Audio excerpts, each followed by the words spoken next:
Hi friends, स्वागत है आप सबका अपना ही YouTube channel Arya tech point में। फ्रेंड्स, इस वीडियो में बात करने वाले हैं बहुत सारे कैंडिडेट जिनका वेरिफिकेशन एंड मेडिकल चल रहा है और जिनका भी बाकी है।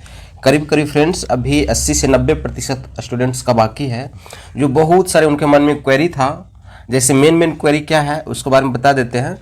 जैसे उनका पूछना था कि सर डीवी में उपस्थित जो हो रहे हैं कितना परसेंटेज हो रहा है ना, डीवी में परसेंटेज कितना है। दूसरा जो क्वेरी है फ्रेंड्स, मेडिकल में फीट का परसेंटेज कितना हो रहा है। तीसरा क्वेरी है जो सबसे इम्पोर्टेंट है कि सर पैनल कब तक जारी होगा। चौथा है ज्वाइनिंग कब तक होगा। और सबसे ज़्यादा अगर क्वेरी है फ्रेंड्स, सबसे ज़्यादा अगर क्वेश्चन पूछा जा रहा है तो पूछा जा रहा है कि सर सेकेंड लिस्ट आने की कोई उम्मीद है कि नहीं।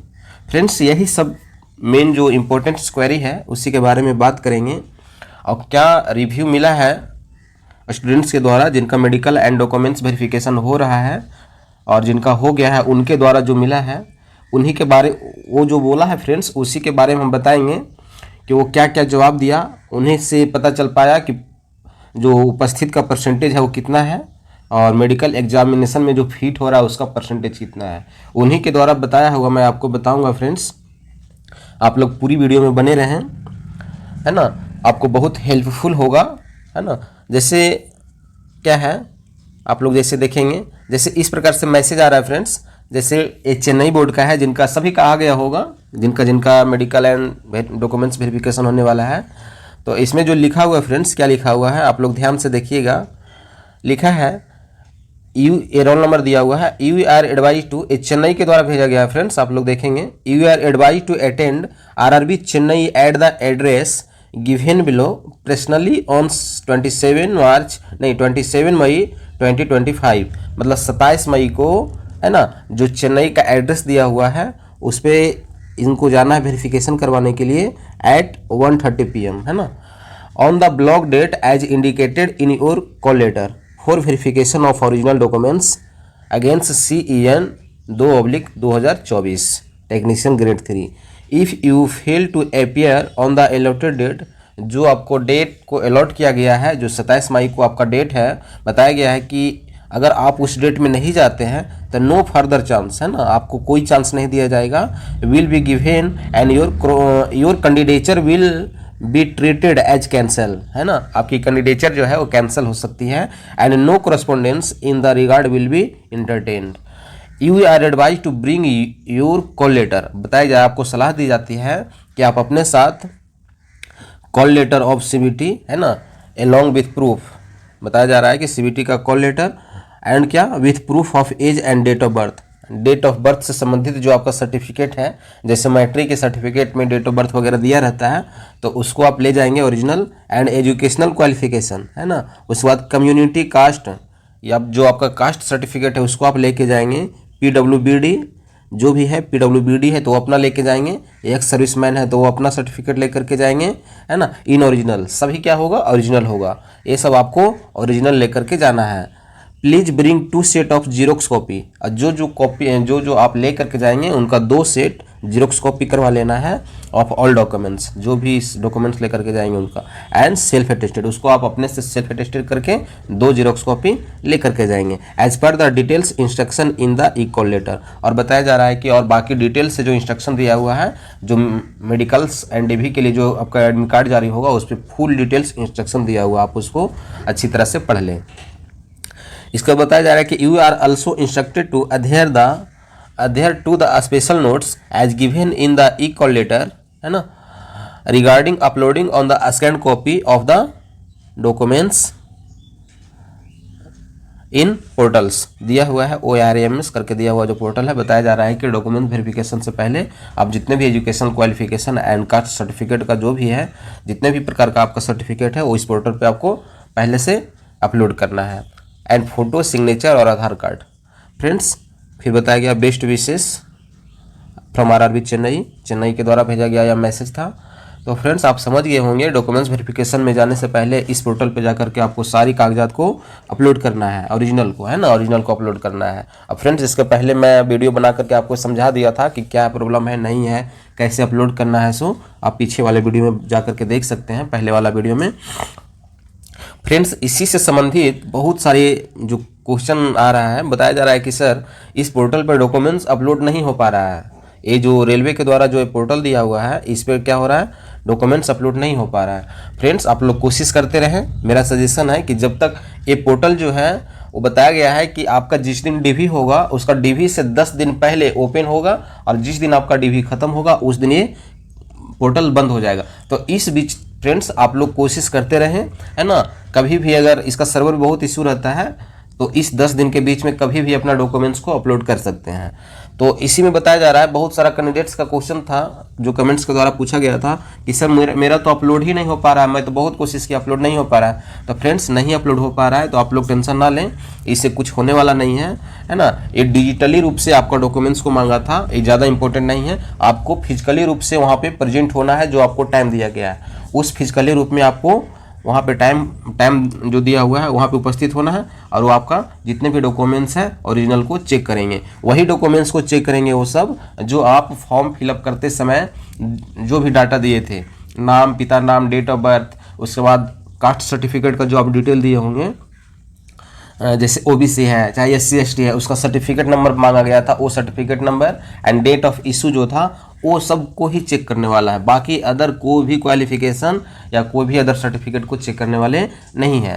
थोड़ा बहुत अगर मिसमैच है तो आप एफिडेविट बना करके ले जाएंगे, बस वही एफिडेविट को चेक करना है। अब फ्रेंड्स एक इसमें और इम्पोर्टेंट बात है, जो क्या है बताया जा रहा था कि अगर वहाँ जो स्टूडेंट्स वेरिफिकेशन एंड मेडिकल करवाया है उनके द्वारा जो मिला है जानकारी, मुझे बताया जा रहा है कि आपका अगर मिसमैच है, जैसे डेट ऑफ बर्थ में मिसमैच है, दूसरी बात है कोई पिता का नाम में स्पेल में मिसमैच है, तो इस तरह से आप 2 डॉक्यूमेंट्स बना करके ले जाएंगे, 2 डॉक्यूमेंट्स नहीं 2 एफिडेविट्स बना करके ले जाएंगे। तो ऐसा नहीं है, बताया जा रहा है कि 2-3 एफिडेविट की ज़रूरत नहीं है। जितना भी प्रॉब्लम है आप एक ही एफिडेविट में, जिला के द्वारा बनाया हुआ निर्गत जो एफिडेविट है, एक ही एफिडेविट में जितने भी प्रकार की प्रॉब्लम है एक ही एफिडेविट में आपको कंप्लीट करके ले जाना है। फ्रेंड्स ये बहुत इंपॉर्टेंट था, आप लोग समझ गए होंगे। फिर से एक बार बता देते हैं, जैसे मान लिया जाए कि कोई स्टूडेंट्स का 2 या 3 से अधिक उसका प्रॉब्लम है तो 2 या 3 एफिडेविट बना करके ले गए, तो वहाँ पे बताया जा रहा है फ्रेंड्स कि आप 2 या 3 नहीं, आप एक ही एफिडेविट को प्रस्तुत करें जिसमें आपको जितना भी प्रॉब्लम है सिर्फ वही एफिडेविट में पूरा मेंशन हो। तो फ्रेंड्स इस प्रकार से आप एक ही बना के ले जाएं और उसमें सारा चीज़ मेंशन हो। आप लोग फ्रेंड्स समझ गए होंगे, ये बहुत इंपॉर्टेंट था, वहाँ पे जिस तरह से बताया गया था वो मैंने आपको बताया। उसके बाद फ्रेंड्स देखिए रांची से, RRB रांची से भी बहुत सारे डॉक्यूमेंट वेरिफिकेशन एंड मेडिकल हो रहा है, वहाँ के द्वारा भी मैंने रिव्यू लिया तो वहाँ के द्वारा भी बताया गया कि कितना उपस्थित है, अब मेडिकल में कितना स्टूडेंट्स को फिट किया जा रहा है, वो सारी बात हम बताएंगे। आप लोग पूरी वीडियो में बने रहें। इसके बाद फ्रेंड्स जैसे आपको हम बताते हैं, जैसे ए है, जैसे ये चेन्नई का दिया हुआ है, तो चेन्नई का 8 तारीख से स्टार्ट हो गया था, 8 अप्रैल से, तो 2 फेज में लिया जा रहा था, 2 शिफ्ट में 9 बजे से, उसके बाद फिर 1:30, मतलब तो कितना कैंडिडेट है, 3 2 5 3 6 2 8, मतलब 40 स्टूडेंट है ना। 40 स्टूडेंट्स को सुबह में बुलाया जा रहा था, 40 को 1:30 बजे से बुलाया जा रहा था, मतलब एक दिन में 80 स्टूडेंट्स को डॉक्यूमेंट्स वेरिफिकेशन चेकअप हो रहा है और फिर वहाँ हो जाने के बाद उसका अगला दिन मेडिकल के लिए भेजा जा रहा है। तो फ्रेंड्स ये 40 और 40 80 में से कितना स्टूडेंट जो अब्सेंट किया है, कितना स्टूडेंट नहीं गया है और कितने को प्रॉब्लम हो रहा है उसके बारे में हम बात करेंगे। आप लोग पूरी वीडियो में बने रहें। जैसे देखिए वहाँ का द्वारा शेयर किया गया था, जो वहाँ पे दीवार पर चिपकाया हुआ था, है ना। फर्स्ट बैच में देखिए ये सब स्टूडेंट्स था, ये V2 करके जो दिया हुआ है, ये बैठने का सीरियल नंबर, ये इम्पोर्टेंट नहीं है, वो कौन कौन सा बेंच पे जा कर के इसको देना है वही लिखा हुआ था, आप लोग देख पा रहे होंगे फ्रेंड्स। इसके बाद जैसे बताते हैं, पहला जो आपका क्वेरी है सबसे ज़्यादा इम्पोर्टेंट कि सर डीवी में उपस्थित कितना हो रहा है। फ्रेंड्स मेरे पास 2 जगह का, एक चेन्नई का, दूसरा RRB रांची का, ये 2 स्टूडेंट की जगह से मुझे रिव्यू आया, उसी के द्वारा फ्रेंड्स मैं आपको बताने की कोशिश कर रहा हूँ। जैसे पहला क्वेश्चन जो है डीवी में उपस्थित कितना परसेंटेज है। तो फ्रेंड्स जैसे अभी आपको बताएं कि चेन्नई में फर्स्ट शिफ्ट में 40 है और सेकंड शिफ्ट में 40 है, तो 40-40-80 में बताया गया था कि 40 में से करीब करीब 1 से 2 स्टूडेंट ऐसा है जो क्या है अब्सेंट हो पा रहा है, वो अपना डॉक्यूमेंट्स वेरिफिकेशन के लिए नहीं गया है। तो फ्रेंड्स अगर 2 स्टूडेंट्स नहीं गया तो डीवी में उपस्थित परसेंटेज हुआ वो कितना हो गया, 2 अगर नहीं गया तो 5%, मतलब 40 में से अगर 2 नहीं गया तो 5% अब्सेंट रहा, तो मतलब डीवी में जो उपस्थित जो परसेंटेज है वो कितना है, आप इसी तरह से अंदाज़ा लगा सकते हैं फ्रेंड्स, कितना है 95%। कितना है 95%।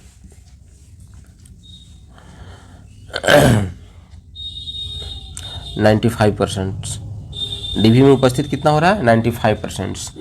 उसके बाद मेडिकल एग्जामिनेशन जो हो रहा है उसमें फीट का जो परसेंटेज है वो कितना हो रहा है फ्रेंड्स। तो बताया गया है कि मेडिकल बहुत तेजी हो पा रहा है हर बोर्ड में, कहीं पे वैसा दिक्कत नहीं हो रहा है।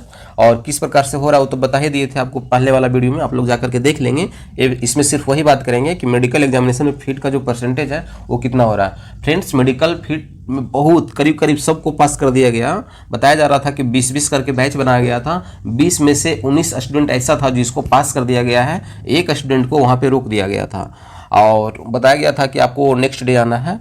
तो मिला जुला करके फ्रेंड्स इसमें भी आप समझ सकते हैं कि 90 से 95% है ना, ऐसा है जिसको फिट कर दिया जा रहा है। इसमें कोई बहुत बड़ा इशू नहीं है फ्रेंड्स, आप समझ गए होंगे। 90 से 95% स्टूडेंट्स ऐसा है जिनको मेडिकल फिट किया जा रहा है। जैसे उनका प्रेफरेंस के अनुसार B1 था, B2 था, C1 है तो और A3 भी था। तो जो प्रेफरेंस में आप दिए हुए हैं वहीं से आपको चेक किया जा रहा है। अगर B1 में फेल किए जा रहे हैं तो आपको B2 दिया जा रहा है, B2 भी फेल कर गए तो C1, मतलब कुछ ना कुछ दे करके उसको पास कर दिया जा रहा है फ्रेंड्स। तो इसमें मेडिकल में जो अनफिट हो रहा है स्टूडेंट्स वो बहुत कम है ना। मतलब एक से दो कैंडिडेट ऐसा होगा जिनका मेजर कुछ बीमारी है या मेजर कुछ प्रॉब्लम है, उसी को अनफिट किया जा रहा है, बाकी सबको पास कर दिया जा रहा है। ये दो जगह आरआरबी रांची से एंड चेन्नई के द्वारा रिव्यू जो आया था वो मैंने बता रहा आपको। तीसरा है पैनल कब तक फ्रेंड्स। इसमें अब ज़्यादा कुछ नहीं है, डीवी एंड मेडिकल हो जाने के बाद पैनल आने की बारी है। तो पैनल में ज़्यादा समय लगने वाला नहीं है क्योंकि आरआरबी की तरफ से भी कहा गया था कि बहुत जल्द ज्वाइनिंग प्रक्रिया स्टार्ट होगी, इसलिए बहुत जल्दी ही वेरिफिकेशन एंड मेडिकल करवाया जा रहा है। तो वेरिफिकेशन एंड मेडिकल जिस बोर्ड में, ऐसा नहीं कि सभी बोर्ड को एक जैसा आएगा, जिनका पहले कंप्लीट होगा उसका पैनल पहले भी आ सकता है। जैसे चेन्नई है तो चेन्नई के बहुत लंबा 3 दिन तक खींचा जा रहा है ना, लास्ट मई तक होगा, जून भी चला गया है ना, इसका जो वेरिफिकेशन एंड मेडिकल है जून तक चला गया है। तो जब तक इसका लास्ट नहीं हो जाएगा तब तक पैनल वाला नहीं है ना, पैनल नहीं आने वाला है। और कोई बोर्ड का बहुत जल्द समाप्त होने वाला है, तो जैसा ही समाप्त हो जाएगा फ्रेंड्स उसका जस्ट 15 दिन से 1 महीना के अंदर पैनल भी जारी कर दिया जाएगा। तो आप समझ सकते हैं मतलब अलग अलग बोर्ड का अलग अलग पैनल आने की बारी है। जो documents verification and medical complete हो जाने के बाद 1 मंथ के अंदर पैनल आने की संभावना है। उसके बाद है फ्रेंड्स ज्वाइनिंग कब तक। तो फ्रेंड्स पैनल आ जाने के बाद ज्वाइनिंग लेटर भेजा जाता है। ज्वाइनिंग लेटर में दिया हुआ रहता है टाइमिंग वगैरह की, कब आपको वहाँ पे रिपोर्ट करना है फ्रेंड्स। उसके लिए आपको समय दिया जाता है क्योंकि ज्वाइनिंग के समय बहुत सारी कागजात आपको बनाने की ज़रूरत पड़ेगा। अभी तो कुछ बनाने की ज़रूरत नहीं पड़ा था आपको, सिर्फ क्या था, सिर्फ अपना कास्ट सर्टिफिकेट को आप बनाए होंगे, लेकिन वो भी रेलवे की फॉर्मेट में। लेकिन ज्वाइनिंग के समय आपको बहुत सारी कागजात बनाने की ज़रूरत पड़ सकता है, तो पड़ता ही है। जो कौन कौन से लेटर लगेगा वो आपको हम बताएंगे नेक्स्ट उस समय उस वीडियो में मतलब उस समय हम जब वीडियो बनाएंगे तो आपको बताएंगे किस तरह से रेलवे की फॉर्मेट में बनाया जाता है। मेरे पास सभी है ना, आप लोग टेंशन ना ले। तो ज्वाइनिंग के समय आपको बहुत सारी कागजात बनाने की ज़रूरत पड़ेगा। तो और ज्वाइनिंग में कितना समय, मैक्सिमम से मैक्सिमम 15 दिन का आपको समय दिया जाएगा फ्रेंड्स। वो 15 दिन के अंदर आपको सारी कागजात को बना लेना होगा। तो आप समझ गए होंगे ज्वाइनिंग कब तक होगा। पैनल आ जाने के बाद ज्वाइनिंग लेटर भेजा जाएगा, और ज्वाइनिंग लेटर भेजने के बाद 15 दिन के अंदर आपको रिपोर्ट करना होगा, है ना। इसी तरह से हर बार करता है, तो इस बार भी वैसा ही करेगा। तो ज्वाइनिंग का हो गया। सबसे लास्ट क्वेश्चन है फ्रेंड्स, सेकेंड लिस्ट कब होगा। सेकेंड लिस्ट मतलब आएगा कि नहीं आएगा, और आएगा तो कब आएगा फ्रेंड्स। सेकेंड लिस्ट जरूर आएगा, आप लोग चिंता ना करें। जैसे अगर 90% का ही अगर हम देखें, अगर 90% अभी हो रहा है, तो ये सब हो जाने के बाद बहुत सारे कैंडिडेट ऐसा है जो डीवी भी करवा लेता है, मेडिकल भी करवा लेता है, लेकिन उनका किसी दूसरी जगह ज्वाइनिंग हो जाता है या तो फिर नहीं जा पाता है। तो इसमें से लगभग हमको लगता है फ्रेंड्स 80% स्टूडेंट्स ऐसा होगा जो प्रॉपरली ज्वाइनिंग करेंगे वो, और बाकी 20% लड़का ऐसा होगा जो कोई कारणवश, या तो मेडिकल हो या तो वेरिफिकेशन हो या तो कोई अदर जगह। हर बार ऐसा ही रिकॉर्ड रहा है कि 80% ही लड़का ज्वाइन कर पाता है, 20% लड़का ज्वाइन नहीं करता है। तो वो 20% जो सीट बच जाएगा फ्रेंड्स, वो सेकेंड लिस्ट निकलेगा डीवी के लिए। तो जिनका भी पॉइंट नंबर या 1 नंबर मैक्सिमम 2 नंबर तक जिनका अगर नहीं हो पाया है तो अपना अभी भी उम्मीद बना करके रख सकते हैं, उनका सेकेंड लिस्ट जरूर आएगा डीपी के लिए।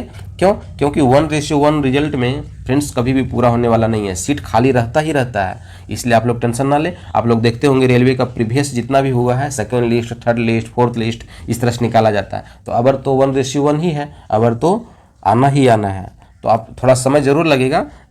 सेकंड लिस्ट कब आता है? ज्वाइनिंग प्रोसेस जब हो जाता है, ज्वाइनिंग प्रोसेस में कितना लड़का ने प्रेजेंट किया नहीं किया, ज्वाइनिंग प्रक्रिया के बाद सेकंड लिस्ट आता है, तो इसमें समय लगेगा फ्रेंड्स, करीब करीब 6 मंथ से 1 साल भी लग सकता है। लेकिन आप लोग इतना श्योर हो जाए कि सेकेंड लिस्ट जरूर आएगा। जिनका पॉइंट्स नंबर के चलते या 1 नंबर के चलते या मैक्सिमम 2 नंबर तक जिनका है, वो उम्मीद लगा के रख सकते हैं। फ्रेंड्स आप लोग समझ गए होंगे जो आपका मेन क्वेरी था, मैंने चर्चा किया। अब फ्रेंड्स एक लास्ट क्वेरी है, बहुत सारे स्टूडेंट ऐसा है जो ग्रुप डी में या तो कहीं अदर जगह ज्वाइनिंग कर रहा है, उनको टेक्नीशियन में हो गया है, तो क्या बोल रहा है कि सर एनओसी देना होगा। फ्रेंड्स एनओसी तो देना ही होगा, एनओसी बिना आपको कुछ नहीं होने वाला है, एनओसी तो आपको देना ही है। लेकिन वो अभी आप वेरिफिकेशन में जाएंगे तो अभी मांग करेगा, लेकिन अभी उतना बोलेंगे आप कि सर फलना जगह हम ज्वाइनिंग कर रहे हैं, तो बताया जाएगा ठीक है, आप ज्वाइनिंग के समय आप प्रस्तुत कर देंगे। आप वहाँ पे एक लिखा लेता है एक पेज पे कि ज्वाइनिंग के समय एनओसी आपको देना होगा, फिर उसी समय इंपॉर्टेंट है। अभी आपका उतना दिक्कत नहीं, आप अभी जा करके डॉक्यूमेंट वेरिफिकेशन मेडिकल करवा लें। जिस समय आप ज्वाइनिंग करेंगे उसी समय आपको क्या होगा वहाँ पे एनओसी मतलब ऑब्जेक्शन सर्टिफिकेट जो होता है, नो ऑब्जेक्शन सर्टिफिकेट, उस समय आपको विभाग के द्वारा जो भी दिया जाएगा उसको आप ज्वाइनिंग के समय सबमिट करेंगे। तो फ्रेंड्स आप लोग समझ गए होंगे सारी बात को। और अभी भी अगर आपको कोई प्रकार की क्वेरी है तो कमेंट्स के माध्यम से आप पूछ सकते हैं। फ्रेंड्स इसी प्रकार की इन्फॉर्मेटिव वीडियो इस चैनल के माध्यम से आप लोग को मिलते रहेगी, इसलिए हमारे चैनल को जरूर सब्सक्राइब कर लें। और आगे भी आप लोग को बहुत इंपॉर्टेंट वीडियो मिलेगा। और ज्वाइनिंग के समय फ्रेंड्स आपको जो सर्टिफिकेट बनाने की ज़रूरत पड़ता है उस समय आपको बहुत हेल्पफुल होगा इस चैनल से, इसलिए हमारे चैनल को ज़रूर सब्सक्राइब कर लें। फ्रेंड्स अगर वीडियो अच्छा लगे तो लाइक्स एंड कमेंट्स ज़रूर करें। धन्यवाद।